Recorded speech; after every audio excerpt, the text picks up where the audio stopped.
Hey, what's up you guys? It's Lexi DIY and welcome back to another video.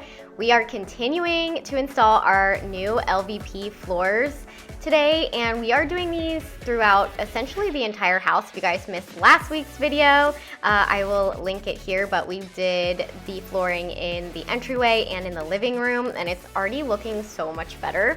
And today, right now, we are working in the front bedroom.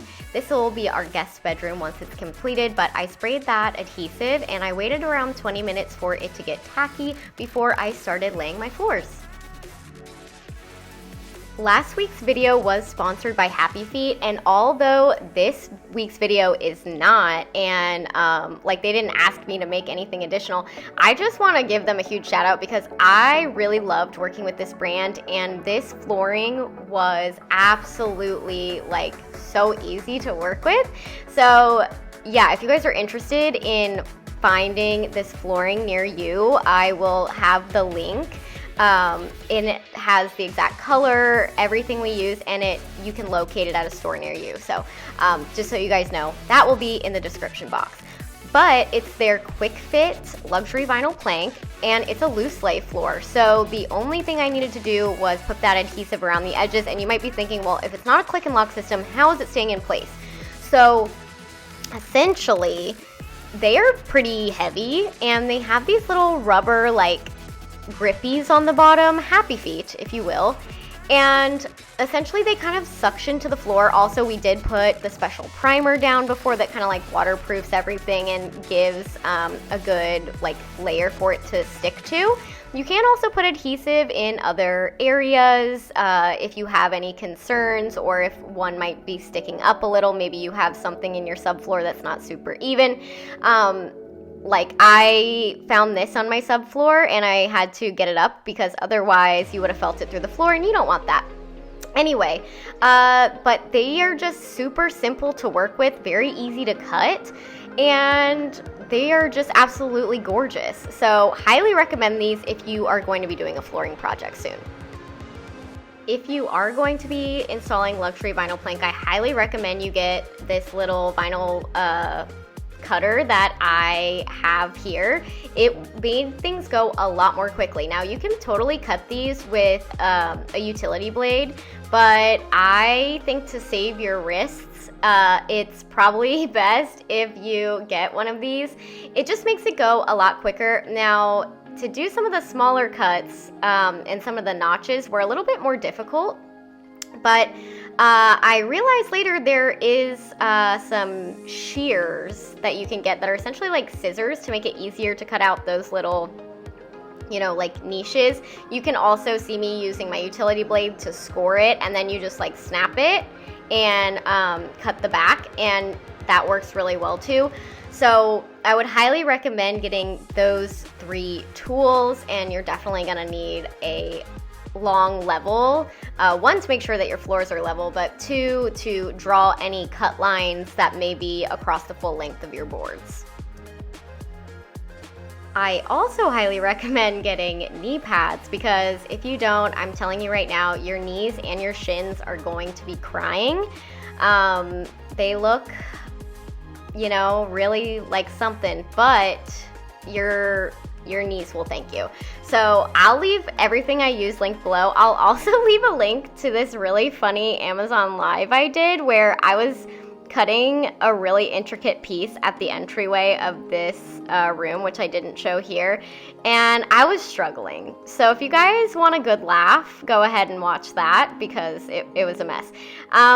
Now I'm spraying the adhesive in the hallway. Now you only have to go on the edges, but in the hallway, since I know I'm gonna have some of those smaller cuts, I've decided that I'm just gonna spray the adhesive all over. I had a lot more than I initially thought I would.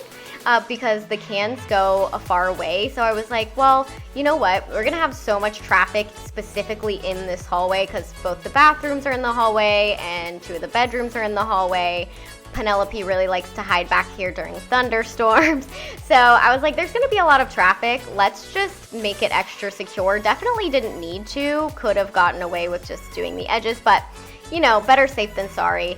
And this was pretty quick because the cuts were fairly straightforward with my vinyl cutter. You know, it was easy to mark around the door jambs. Most of them were already cut under from the previous flooring, so that was really great. I did run into something in my office where it wasn't, and my multi-tool wasn't working. So yeah, I might have to go back and fix that later, but anyway. This little piece that's going into the closet, you can't see me cutting it. I wish I would have adjusted the camera.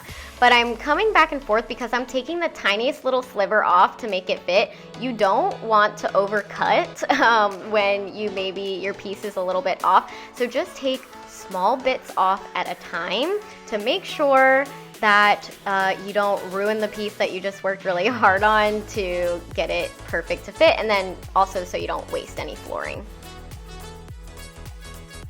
Now you guys might be very confused in a second because you are going to see me putting a transition strip between the sunroom and the living room. This is a temporary transition strip, and the reason that we're putting it here is because we have some issues with the sunroom subfloor that are going to need to get sorted out before we can continue the flooring in there. And I will touch on that later because it is a mess. Also, this transition strip into the kitchen is, again, temporary, and I did another one on the other side of the kitchen and then to the bathroom.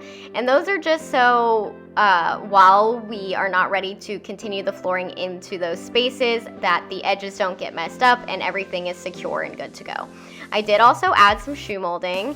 I didn't film all of it, and I do need to go back and paint it all, but that's for another time. I don't feel like doing it right now, and I just wanted to lay the floors in my office. So Dustin helped me take off the closet doors. It's just a lot easier if you can take off the doors. Honestly, I debated taking off all of the bedroom doors, but then I was like, nah, we kind of need to keep the dogs out.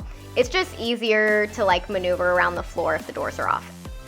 Anyway, that primer I talked about earlier, that's what I'm rolling on here. So it's the Happy Feet primer, and I'm just rolling it on with like a normal brush. I only did one coat. You can do 1 to 2 coats. It gives a layer of waterproofing, and it's also like a little bit tacky, so it helps that flooring really stick to it. But anyway, this does take 1 to 2 hours to cure, so keep that in mind. I definitely let it cure before I moved on to laying the floors. Now, let's talk in detail about the sunroom situation. This is a mess, and we still don't have it figured out, and I don't know when we're gonna have it figured out, so everybody just bear with me, and if you have any suggestions, please let me know. So initially, when I took up like the floor, well, it was mainly Dustin that took up the floor in the sunroom, we noticed that it was definitely not level with the living room, which was weird because most of the house, well, all of the house really was level with each other. And I was like, okay, well, it's about 1/2 inch, so let's just add 1/2 inch of plywood over the subfloor that's already there, because there was a bunch of like, you know, mortar on it or whatever they put those floors down with, and it needed to be like covered up anyway or replaced. So I was like, okay, that's a great fit. Well, then once we had already bought the plywood and everything, we realized, oh my gosh, no, this isn't gonna work because it's only 1/2 inch lower in the center. It is the normal, like at level with the rest of the house on the sides and into the dining room. So if we had added that 1/2 inch of plywood, it then wouldn't be able to be continuous because it would be higher than the other rooms. So we were like, okay, what could be causing this? And obviously it might be a structural situation with the joists under the house, but it was an addition because me and Dustin went into the crawl space and there's no access to the sunroom, like at all. So we now have to cut open the floor, jump down in there and see what's going on. And I can't just level it out with like self-leveling concrete because if it is a structural issue, the added weight will be a huge problem. So everybody just keep your fingers crossed. We also got our actual price back for the stucco, and that's a hot mess too. So Yeah, I'm just living my best life right now, guys. Anyway, here's the before and afters of the front room and the hallway, but you guys will have to wait for my office because I think to save my sanity, that's the project I'm going to be taking on next, so that's what you guys will see next week. But that's it for me today, guys, and I will see you next time. Bye!